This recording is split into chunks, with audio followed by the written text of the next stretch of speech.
Welcome to the Two Nights YouTube channel. This is the story behind Take Control. Hi, I'm Joe Brodie, one half of Two Nights, along with John Milne, and this is the story behind our second single, Take Control, featuring Mary Mac, which we released in March of 2021. And the origins of this song go back 20 years earlier to 2001. It all started live as a song called Love in Your Soul, which we'd recorded as a follow-up to the original Sunrise Symphony. Which we did in 2000. We did Love in Your Soul in 2001. So after we released Sunrise Symphony 2.0 in the autumn of 2020, John said, why don't we do Love in Your Soul now, but do a new version of it? So I thought, yeah, okay, why don't we do that? So we already had the crux of the song. Back when we did the original version in 2001, it was very much the sound of bands like Glasgow at the time, So we wanted to bring it up to date, but still have a sort of 2000 sort of club sound to it. So I did a few demos of it, and I couldn't get anything I liked, to be honest. I sent them to John. I knew from John's reaction he didn't really sort of like them either, to be honest. So I just thought, I don't know what to do with it. It's a great song. There's a great chorus, great lyric.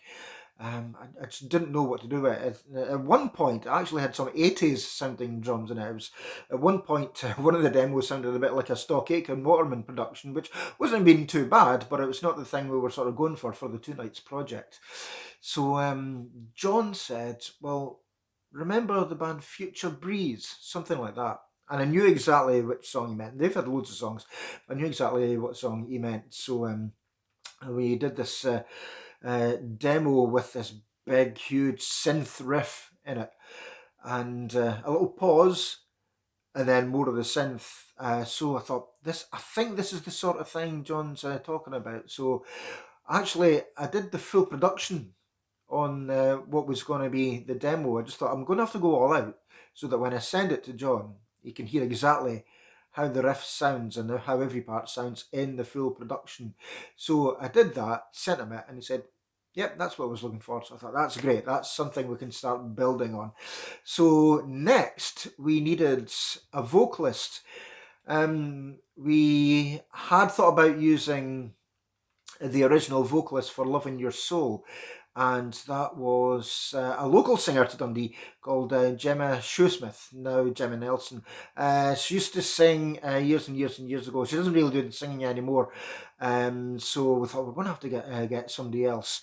So just to put a shout out on the Facebook page, our Facebook page, to see if there was any vocalists that'd be up for it. We wanted somebody local once again. So we had a few people getting back to us, and somebody tagged Susan from the Vintage Girls. Now, if you haven't heard the Vintage Girls, go and check them out. They're a great group. They do sort of close harmonies, like sort of the Beverly Sisters, that sort of wartime era sort of stuff. So check them out if you can. They're brilliant.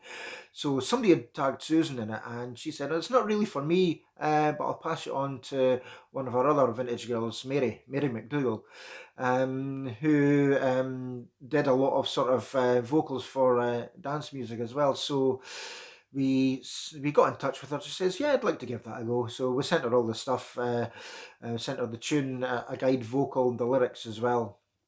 Started getting to work on it, and of course it was during lockdown, so this was all getting done remotely. So there's a lot of toing and froing, and there were some points I thought, I don't know. We might just wait. We might just wait so we can get in the studio and record the vocals.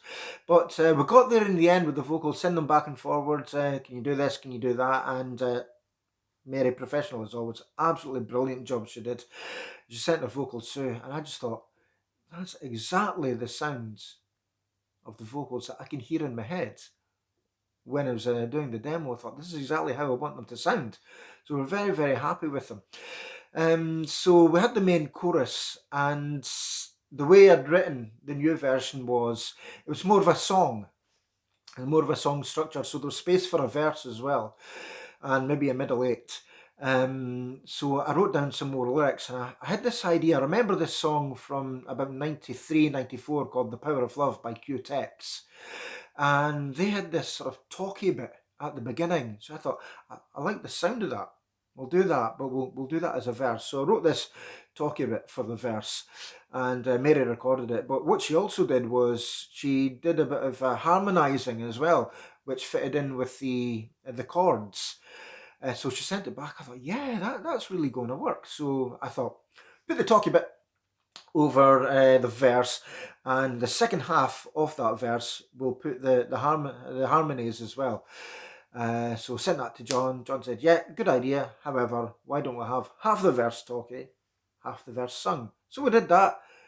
It sounded spot on. It sounded absolutely brilliant. So we're very happy with it. So a couple of tweaks here and there. I thought, yeah, this is pretty much just about ready. Let John hear the whole thing. He says, yeah, I think we can go with that. So we sent it off to mixing and mastering. We use a guy called Mark Sherry for our mixing and mastering. I don't do any of the mixing myself. I've not learnt anything about it, to be honest. I like to sort of concentrate on doing the music and producing and arranging the music.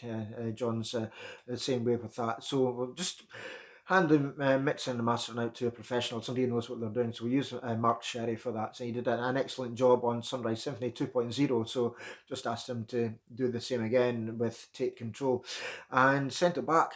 And very happy with the results, obviously. So John said, Loving Your Soul. It's a bit of a clunky title. Maybe you should make it something shorter. So of course there's a refrain in it which says take control, take control, take control, take control. So John says, why don't we just call it Take Control? So that's why we called it Take Control. So it originally started off life as a song called Loving Your Soul. We rejigged it a bit, brought it up to date for today's dance floors, but also wanted to sort of hark back to the big club sounds of the 2000s as well.